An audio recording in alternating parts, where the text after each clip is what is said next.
Podcast. I'm your host, Noah Love, and today, Friday, the 21st, February 21st, 2025, we will be on today's episode, we will be talking about March Madness is coming up. I'll, Joe Lenardi's preview. His bracketology came out today. We'll talk about that. We will preview Michigan State, Michigan tonight, the keys to win the game, as long with the other big games on Saturday. We will talk some NFL draft. Uh, Mock drafts are coming out. The combines a week away. The draft's about 2 months away. So we will be talking about that. I will have a special draft episode up, or I'll stream my live reactions to the draft. Really depends. Also, we will be talking about Netflix trying to get the NFL package. That's actually what we're going to start with. All that today on the Don't Argue with the Facts podcast. All right, let's start off with Netflix. Netflix is reportedly looking to purchase rights to stream NFL Sunday afternoon games from CBS or Fox. Pro Football Talk says a major shakeup in the broadcast landscape of NFL games could be coming by the end of the decade, as Netflix is looking to snag a Sunday afternoon package from Fox or CBS. Here. The way the majority of the headlines are written, it implies that Netflix is only looking to take over the contract of either Fox or CBS, which is honestly worst case scenario, which it is, and we will get into that a little later. But realistically, say Netflix acquires the AFC package from CBS, how would that even look? Again, we will get into that a little later.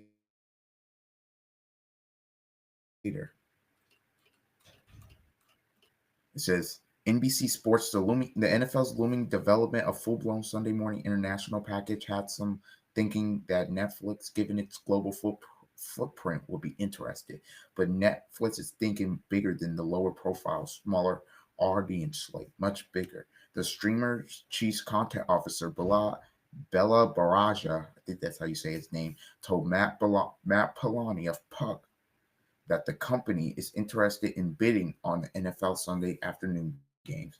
The Sunday afternoon games belong currently to CBS and Fox. Fox acquired the NFC package from CBS in 1994. CBS snatched the AFC package from the NBC in 1998. Crazy times. The current broadcast deal runs through 2033. Now, this is an important detail I'm about to read. The league has the right to pull the plug on deals 4-year earlies, and it likely will. Meaning, even though the deal goes through 2023, after the 28-29 season, they can pull the deal. So a major shakeup could be coming, with Netflix becoming a very major player in the NFL broadcast landscape. And if Netflix is in, one of the current partners will be out, or at best relegated to Sunday mornings. Okay, that's a lot. Let's just talk about this real quick. This is horrible. I have a Netflix subscription, obviously, but I watch, stuff. They have the documentaries and stuff, and WWE Raw is now on Netflix. I'm a big WWE fan, so that stuff. But in terms of the NFL, Roger Goodell, no, don't do it, because with the NFL, you're going to risk your ratings going down, I believe, because it's already bad enough that you're streaming playoff games in Christmas games on Netflix. I know there was a game on Peacock, playoff game on Peacock, now 2 seasons ago, and obviously last season there was one on the last playoffs, one on Amazon Prime. That's already bad enough, but you can live. It's bad enough that Amazon Prime has all Thursday night games. So if you don't have that, you can't watch any Thursday night games. That's bad enough. But the fact that the Netflix could be getting Sunday Fox NFL or NFL, that's blasphemy. Sunday Ticket is already expensive enough on YouTube TV, which is fine. It's perfect. That's fine. Now you're going to take away. Netflix is trying to take away even if you just want to watch your team, you got to get a Netflix subscription. At least with a local broadcast. Okay, say you don't have Sunday Ticket but you just want to watch your team play every week. You will get that game, and you potentially will get another game depending on if the game is nationally there's a national broadcast of another game, a 425 game. Maybe you get that on CBS as well. All that will be gone, because now all of that will go to Netflix, and now I have to get a Netflix subscription to watch my team. Now I know there are NFL beat writers in all that jazz. They'll get subscriptions because that's their job. They to watch the games, and now we get all of that. But for just the average fan is gonna be tuned out, because they're gonna be like, well, NFL is great, but I'm just gonna go watch college football now. Now college football is going to have a big advantage now if this happens, because college football, the only thing you have to pay for, even if you want to watch a big game, is Peacock. But there are not a lot of big games on Peacock. Excuse me, not a lot of big games on Peacock from a college football perspective. So if I'm college football, I'm looking at this, I'm like, well, our games are all on cable. Some of the viewers from the NFL are going to go there and watch there. Or they're just not going to watch anything. They're going down the path of the NBA. The NBA next year, NBC, you're going to have Amazon now, Peacock, instead of TNT, which is a cable thing. That NBC is a cable thing, but Peacock and Amazon's not. That's bad. Again, NFL, you are king. Do not let Netflix acquire this package. And plus, if they acquire the package, the price is going to shoot up. It's going to shoot up.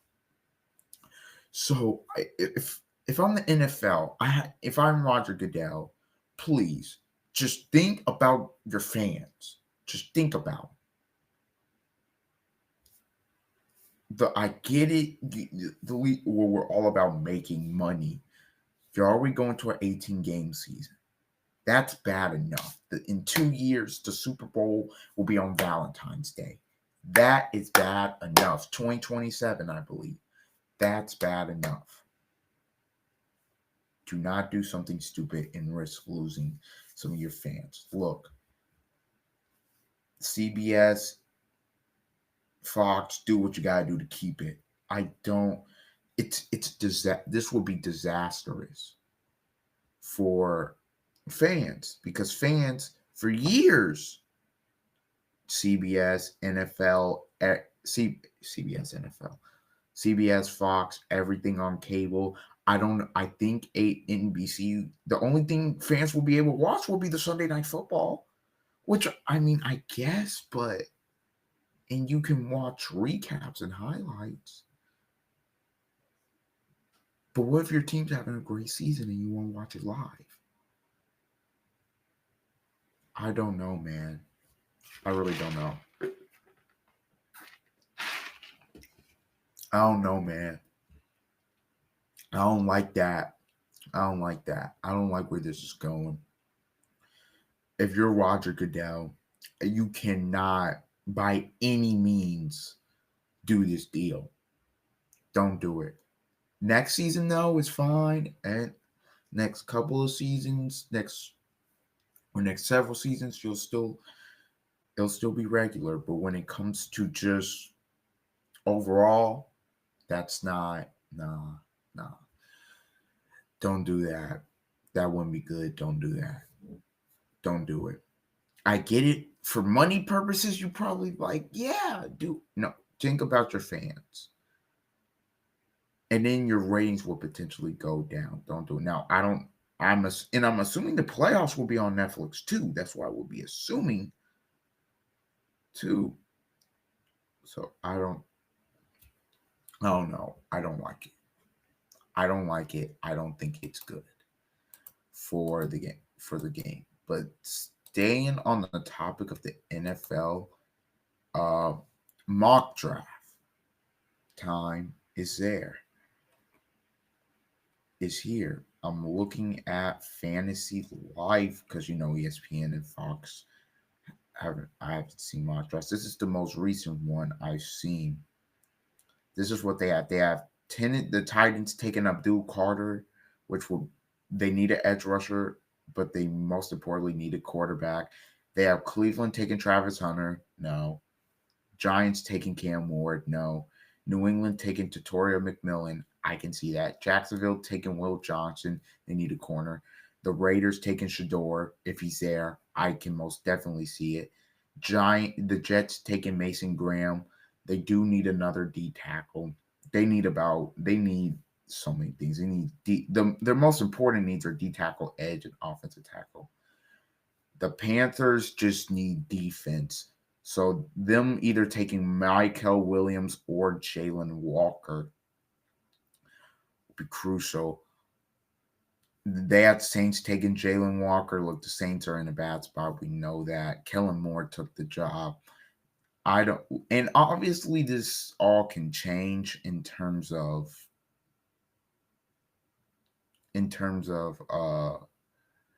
just draft order, teams trading up and everything. You can see that change. They have the Bears taking an offensive tackle, Will Campbell. If Will Campbell's on the board, if Will Campbell or Kelvin Banks is on the board, which ironically they have the Niners take them. Dallas, Ashton Genty, that's a no-brainer. They have Miami taking a safety, Malachi Starks, no-brainer. They have the Colts taking Nick Emenwari. If I am the Colts, obviously I'm either these are the four guys in terms of first round, in terms of 14th that are on my board. Tyler Warren, Colston Loveland, Jalen Gillaboo, Malachi Starks. Malachi Starks is a safety but has ball skills like a corner. Jalen Gillaboo was Texas's best corner, really good in man coverage. Can really good in zone as well. Colston Loveland, a really good receiving tight end, can catch. That's what you need. If Tyler Warren's there, Warren, he's so versatile. Great run blocking, great pass catcher as well. I think he's the best tight end in the draft because you need a tight end. I think you take one. Atlanta, they have him taking Shamar Stewart, who is a dog out of Texas A&M. Really has really good versatility. He's a really good dip and rip. Atlanta needs an edge rusher. They really need to go defense. I really like them. Arizona, they have them taking Ole Miss player Walter Nolan. And to be honest, I would think they would need to go edge rusher. So Shamar Stewart is there on the board for them. That's potentially somewhere I go. Maybe they reach for somebody like a James Pierce because I don't believe at that spot. Now, look, Arizona, I don't know what they're thinking. Again, a lot of this depends on Myles Garrett getting traded before the draft, all that. A lot of that depends. We will see what happens. They have Cincinnati taking Luther Burden, which, to be honest, that would be a big pick. but I think they're going to go defense. I think they're going to go defense. I think they're probably going to go corner. And if they were to go corner, like I said, Jahad Barron, if he's there, take him. But trying to get somebody to potentially, they're trying to keep T. Higgins in Chase, but you just want an insurance policy, so you want to take Lucifer Burden, that's fine. You're also going to need an offensive lineman as well. That the Bengals got some needs that they need to address this all season. Also, free agency hasn't started yet, so all of this really depends on free agency. They have Seahawks taking an offensive tackle, Armand Memabu out of Missouri. They have the Buccaneers taking Jahai Campbell, linebacker out of Alabama. Jahai Campbell, really good linebacker. Alabama, obviously, he's really good in his reads. He's really good in his steps. He's really good tackler.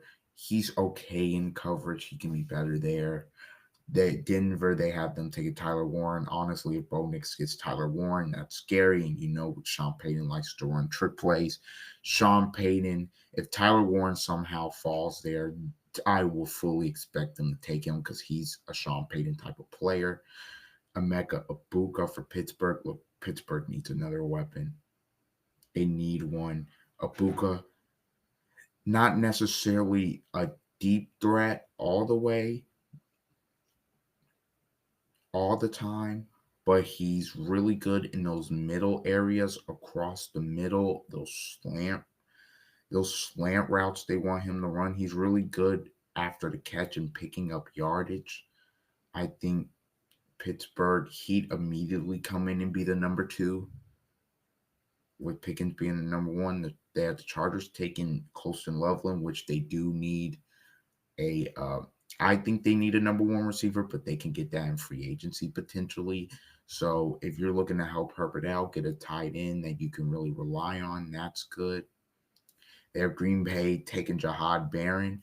Why people will ask why is that? Because Jair Alexander, he could be dealt this offseason. So if he is dealt, look for them to draft a corner. Minnesota, they're looking at the tackle, Kenneth Grant. Really, really good defensive tackle out of Michigan, really strong in the middle. He is a run stuffer. And when you look at a team like Detroit, who's in their division, you need one of those. And so I believe that'd be a good pick. Houston, they got them taking Tyler Booker out of Alabama. Guard, they just need O lineman, period. They have the Rams taking Josh Simmons, offensive tackle out of Ohio State. Baltimore, Josh Connerly, Oregon, offensive tackle. Obviously, Detroit, they have them taking James Pierce. And if they can hit a home run on James Pierce, who I thought would be a top 15 pick, didn't really turn out to be that way. But if they can hit a home run on him, and he becomes good or to great, that's huge for them in the long haul. They have Washington taking Mike Green, an edge rusher. They need, they do need defense. Depends on, again, all of this depends on what happens in free agency. Some of these needs will be met. Buffalo, they have them taking Siobhan Revel, East Carolina corner. Look, they need a corner, they need safety, and they need an edge rusher. They should be in the Myles Garrett sweepstakes as well. They have Kansas City taking Derek Harmon, who's again run stuffer and also is really good rushing the passer at Oregon. And then they have Philadelphia taking Nick Sorton, another edge, which, geez, to add to that defense, that's great.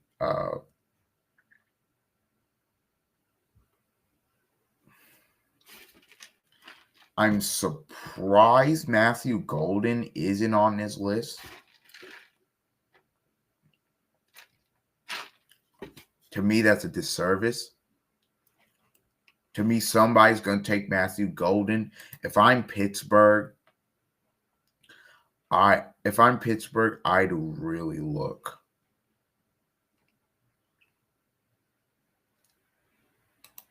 I'd really look at taking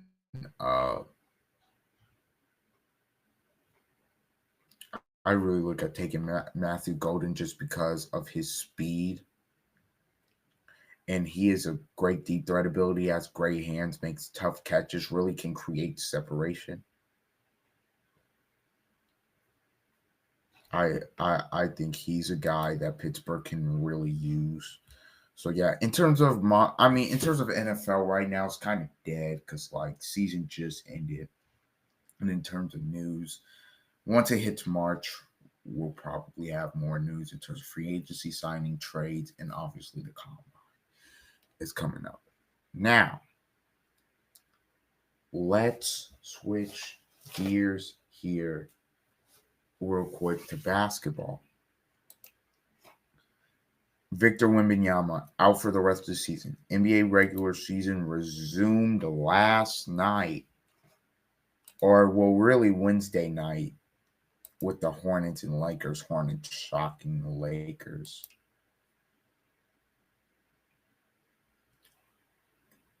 Tonight, there's some obviously good ones. Look, Golden State goes on the road. Sacramento in the big game. Minnesota plays Houston. New York plays Cleveland. And obviously Saturday, first of all, Luka against Jokic Saturday night. I will be seated for that one. So, but I'm just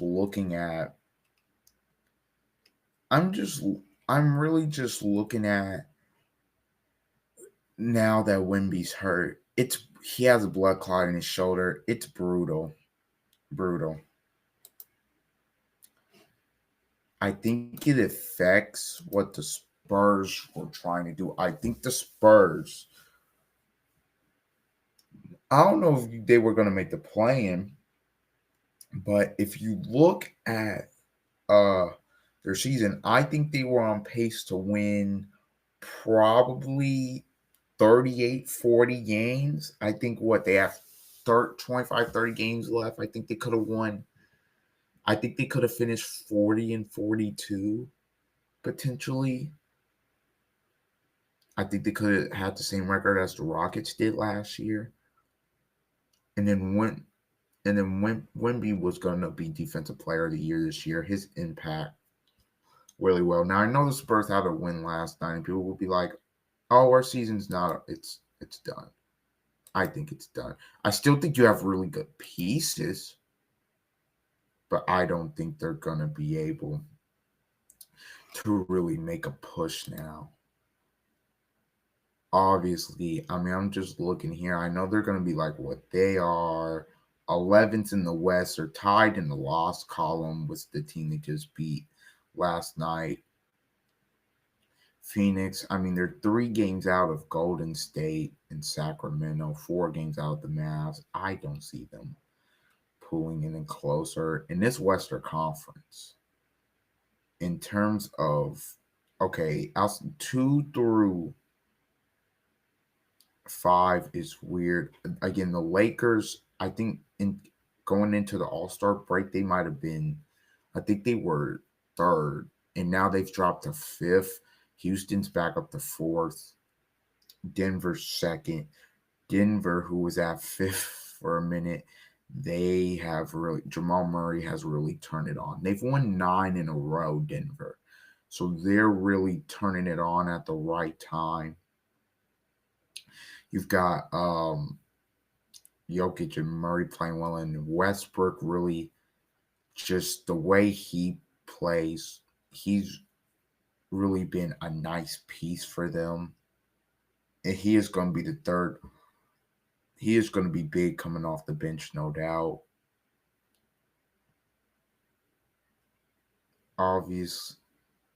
Obviously, look, in the East, it's not as entertaining. I mean, look,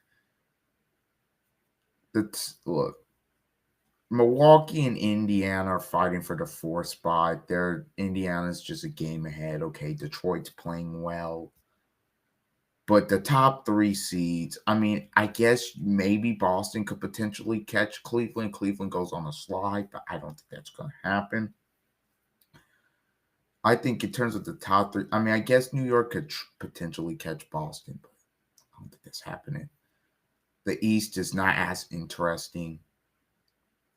I think those top five. I think those top five seeds are set. I don't think Detroit's going to catch Milwaukee or Indiana. Even though they've been playing some good basketball, I don't think they're going to catch. I think the more the battle is to can they stay outside? Can they be in the top six to where they don't have to play in? The play-in, these teams outside of Orlando, none of them. Geez, none of them. Philadelphia is going to miss the playoffs. They've lost 6 in a row. They got to blow it up. They're going to be in the lottery, it looks like, unless even if they sneak into the 10th spot. You don't. I don't know if even Sixers fans want to see that team in the playoffs. But yeah, if you're a, the GM of the Philadelphia 76ers, I think you're going to be in the lottery. Depending on what pick you get, let's say you luck into to the number 1 pick. If you somehow luck into that, trade Embiid, get assets, and then draft Cooper Flag, check the temperature on Paul George, and then you build this group around Maxey, Jared McCain, who's been really good this season but got injured, and Cooper Flag. Those 3 guys, and you build a core around them. And I'd start over. Who would take Embiid? I don't know. You got to call. Somebody would be interesting. But it gets to a point where you have to say it's not working. You have the same record as the Brooklyn Nets. The Bulls have a better record than you, and they don't even have LaVine or DeRozan anymore. They're trying to tank. The Heat just traded Jimmy Butler. They have a better record than you. The Pistons have surpassed you. The Pacers, who have been below you for years, made the ECF last year. They've surpassed you. The Knicks, who were bad for years, they've surpassed you.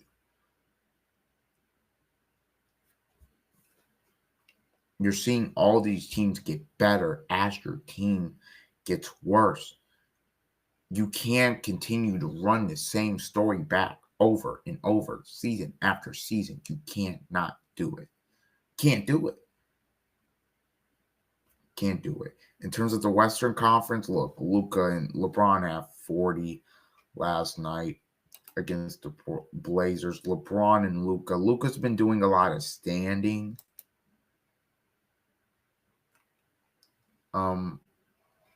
In some of these games, he's been doing a lot of standing. He hasn't really gotten his legs under him yet.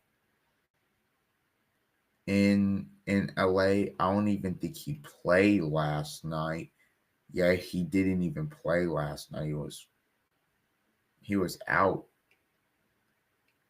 But yeah, LeBron in the game had 40. Austin Reeves at 32. I'm telling you something. Austin Reeves has been hooping. He really has. He's big time. But in terms of the Lakers, obviously your concern is rim protection, Jack. And in terms of bigs, I mean, look, you're being forced to play Alex. Alex Lamb didn't even play last night, so there one big played, and that was Jackson Hayes. So yeah, that's your issue. The Mark Williams trade did not go through, obviously, which that was big time when it happened.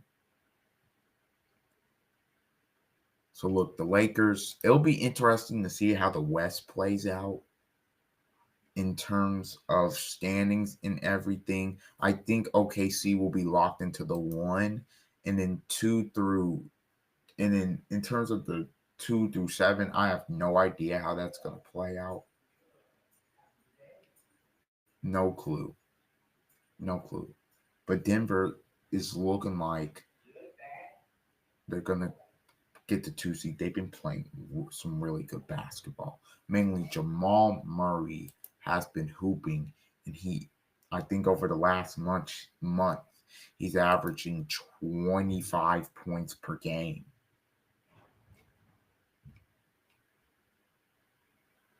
Like before the All-Star break, he had 55. Last night against Charlie at 34. He's really kind of woke up. And if Jamal Murray can continue to play like this going to a playoffs, that's a team that's a team that, quite frankly, you don't want to play. Just because of Jokic, and then if Porter can get it going, Gordon's really good in the dunker spot. Man, I mean, Jokic last night, 29, 17, and 9. He makes it look effortless. It all depends, though, on what you get from your bench if you're going to make a run in Denver. All right. Now, let's get into some bracketology for the 2025 March Madness field. Joe Lunardi's came out today. I could tell you about Mike DeCourcy's as well.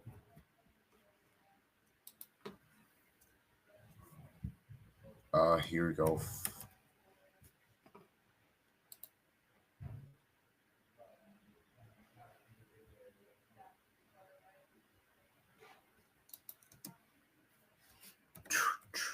Let's go. So for Joe Lunardi's here, I'm just going to show real quick. Nothing really has. You look at the team he has as his last 4 buys: Texas, West Virginia, San Diego State, and Nebraska. Last 4 in Vandy, Arkansas, VCU, Wake Forest. It's not a strong bubble this year, guys. Vandy's had some wins, good wins. The wins over Tennessee and Kentucky, I think, are keeping them in. But they've kind of struggled down the stretch. First 4 out: Oklahoma, who they've just been struggling in SEC play; SMU, Georgia, North Carolina's not. North Carolina plays in the ACC. They're like 15 and I think 11 or 16 and 11. That should tell you everything you need to know. Xavier, Indiana's actually right there. Again, if Indiana beats Purdue, they're going to probably jump 1 or 2 of these teams. Boise State, Pittsburgh. In the Midwest, obviously, has Alabama as a 1. In the South, he has Auburn as a 1. The ones are in change. Florida as a 1. And then Duke as a 1. I don't know. It'll really be interesting to see. I think the 1 seeds, it'll be interesting to see, can somebody potentially jump a Alabama? Because right now, I think they may be the 4th one. Because can somebody like a Houston jump in and get 1 spot? Somebody like a Kentucky jump in, get 1. Purdue was a 2 last week. They're not anymore. They've lost 3 in a row. They need 1 against Indiana desperately in a rivalry game at Assembly Hall. Right now, they're a 4 seed, which I do agree with. Texas Tech has made their way up. They're 3 seed right now. Illinois just continues to trend down. UConn right now, the reigning defending 2-time back-to-back national champions, are 8 seed. That win versus Villanova was huge. Not for their resume, because I don't think it does a lot for the resume, but just the loss would have really hurt. And now you're teetering here. They go on the road to St. John's on Sunday. So that's huge. in terms of just looking at this bracket, mainly in the Midwest, I'm looking Wisconsin versus Kansas. If we get that in Milwaukee, will be so good, bro. I think it'd be really good. A, a Sweet 16 matchup potential. First of all, potentially getting Kentucky and potentially the ways potentially getting Kentucky in Louisville or Kentucky and Arkansas. If Arkansas can somehow get to the round of 32 in the tournament, crazy. That'd be crazy. Obviously, an Auburn and Gonzaga matchup, that'd be interesting to me. Auburn probably slaughter them, but I'm looking at some of these other ones too, like Florida against potentially UConn. That the Florida against the two-time reigning defending, that's a tough one. That would be a really good game. I'm looking at some of these potential matchups. Tennessee, I think, will have a decent road, according to obviously this bracketology. Texas Tech and UCLA would just be a defensive slugfest. Purdue and Missouri. Missouri being Alabama. Missouri can really score the basketball, man. They're a team that I would not sleep on. They could get upset in the first round, or they could make a run to the Elite Eight or Final Four. That is a team that is dangerous. They are deep. They have good guard play in Tamar Bates and Tony Perkins. Mark Mitchell had 31 against Bama. They have size. Man, I'm telling you, Missouri is one of the teams that they don't talk about. The teams are not talking about enough. Oh, and by the way, I forgot to highlight this: a St. John's potentially versus Maryland matchup. So good, man. That the way Maryland can shoot. They're also a team that's well hot. The way Maryland can shoot the three.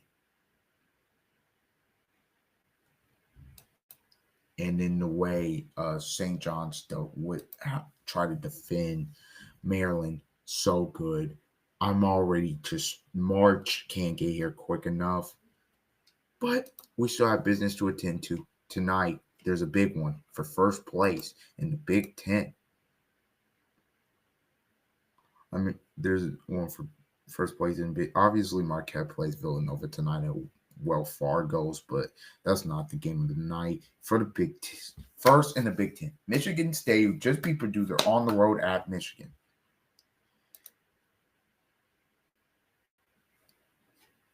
I'm picking Michigan in this game.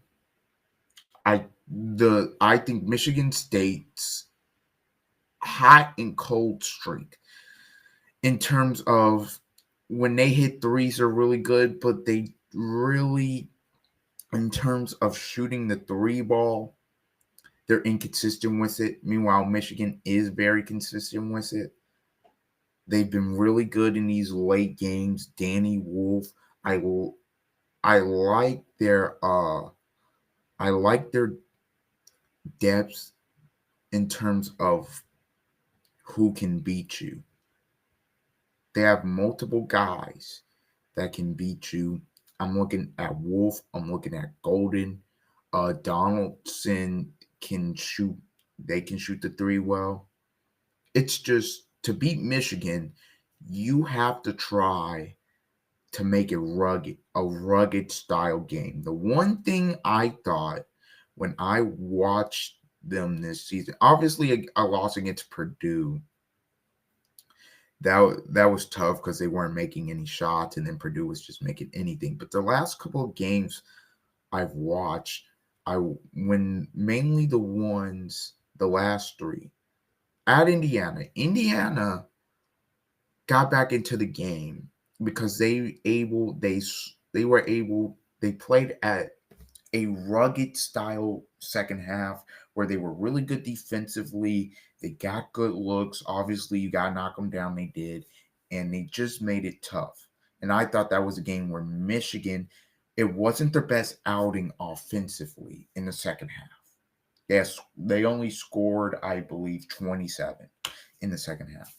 But when they needed it down the stretch, Danny Wolf, Golden, so good.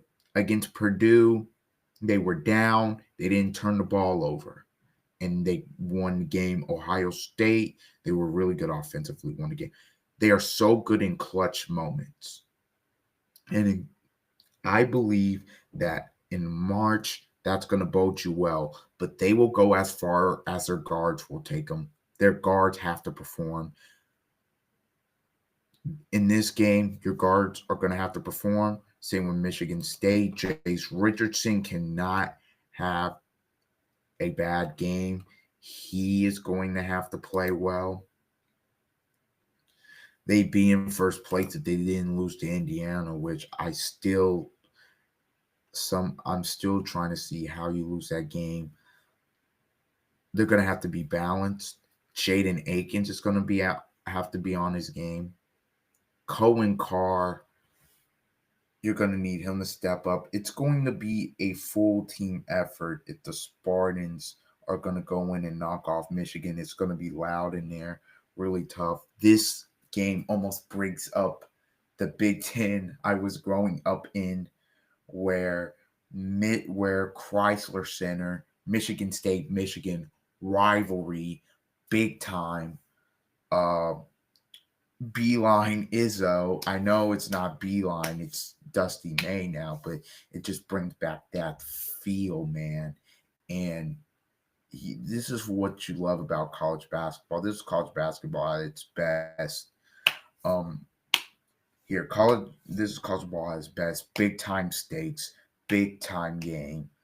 Who will win? I'm going with Michigan because of their ability to shoot three. I know Michigan State's really good defensively, but I think they haven't seen a team like Michigan in terms of they have 2 7-footers. Their length will be an issue.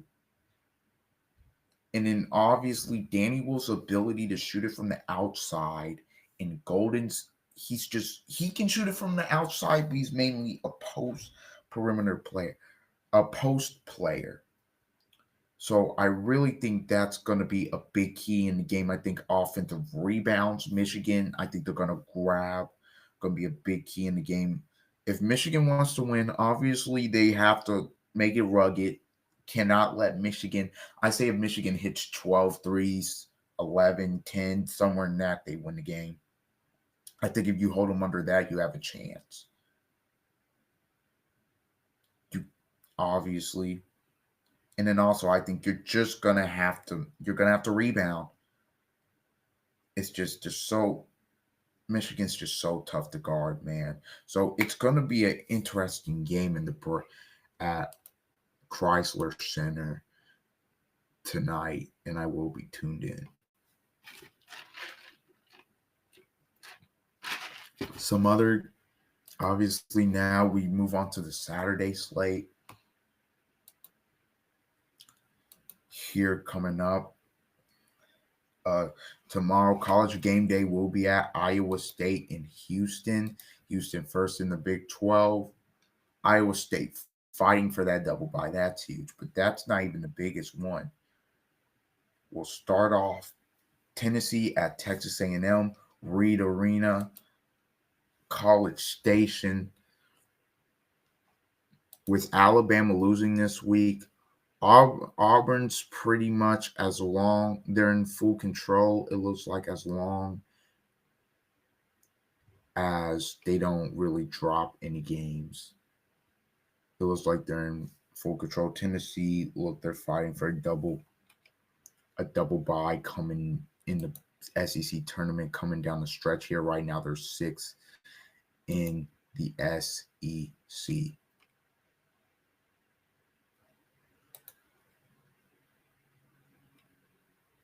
They Texas Texas A&M right now, if the season ended today, they'd have to double bye. They'd be forced. They're tied with Missouri. Missouri's right on their tail. It's fourth against six. Tennessee's a game behind. And obviously Ole Miss is a game behind as well. It's just a bloodbath in the SEC. It's gonna be a hard-nosed, real defensive game. Key to this game, obviously, is going to be Wade Taylor and Chaz Lanier. Those are, I believe, the two best players for each team. Whoever plays better, that's the team that's going to win defensively. X factors of Kai Ziegler. He's been there for so many years. In games like this, your guards have to show up, and will he show up? To or not tonight, but tomorrow we will see.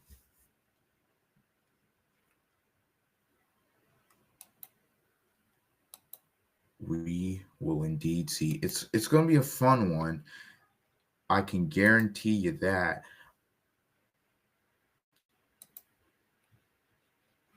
And in terms of the next game, well, or Wisconsin is the hottest team in the country. Oregon coming off of a couple nice wins here. Wisconsin, depending on the finish of the Michigan State game, in terms of the Big Ten title, they're not out of this. And then in terms of their resume, they I know they lost at Marquette, and I know they lost to Michigan, but they beat Arizona early in the year. They beat Purdue. They beat Illinois. Right now, they are the hottest team in the country. Ohio State's a good win. Right now, they're the hottest team in the country. They've played extraordinarily well. John Tonje, the last two games with 30 plus.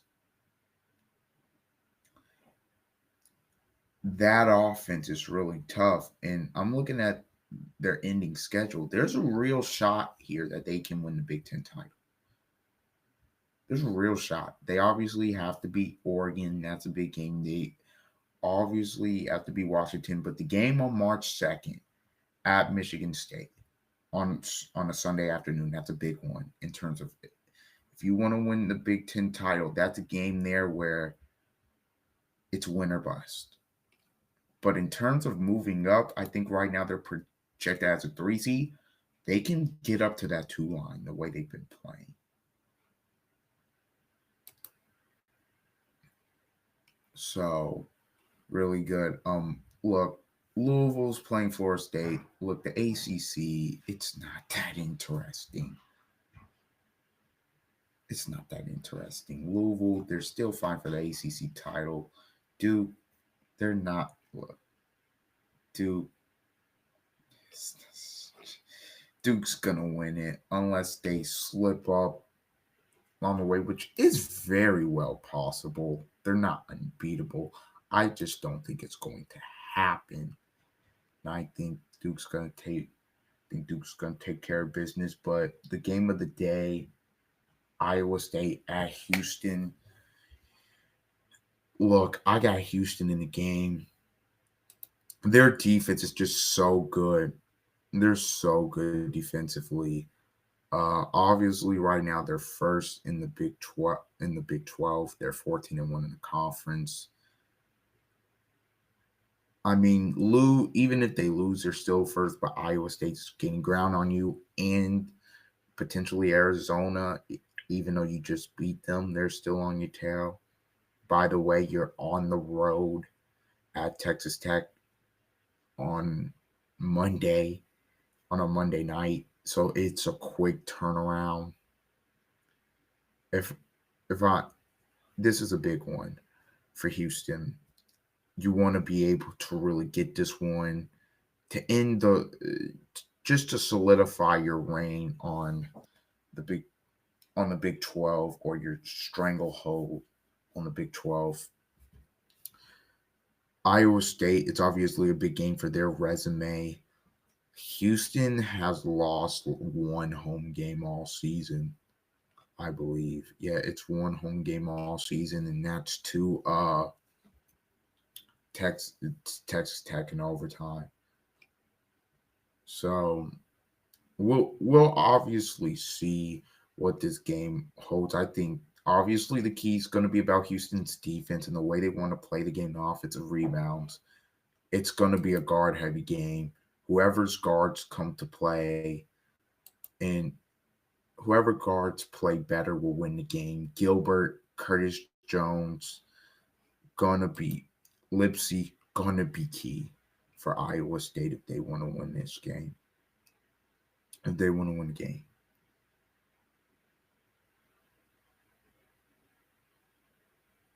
And then the last game I'll preview here is Kentucky at Alabama. Alabama coming off of two back-to-back losses. They're back at home cooking. Alabama went on the road and beat Kentucky already. So obviously they'll probably have that confidence look. The offense, this is going to be a 100 to 90 game. Who comes out on top? I think Alabama does. I think Alabama gets back on the right track, and I believe they win the game against Kentucky. Kentucky, just defensively, I just don't think it's the greatest matchup, especially with the way they play and really get on. Alabama really gets on the glass too, with Clifford Morey, so and company. So we'll see. With this, with that game, I think Alabama's gonna win it. All right, that is it for this long episode, long of the Don't Argue with the Facts podcast. I am your, I've been your host Noah Love. Um, Tomorrow night I will be doing a college basketball Saturday recap. Up until next time, God bless. See ya. Thank you for watching.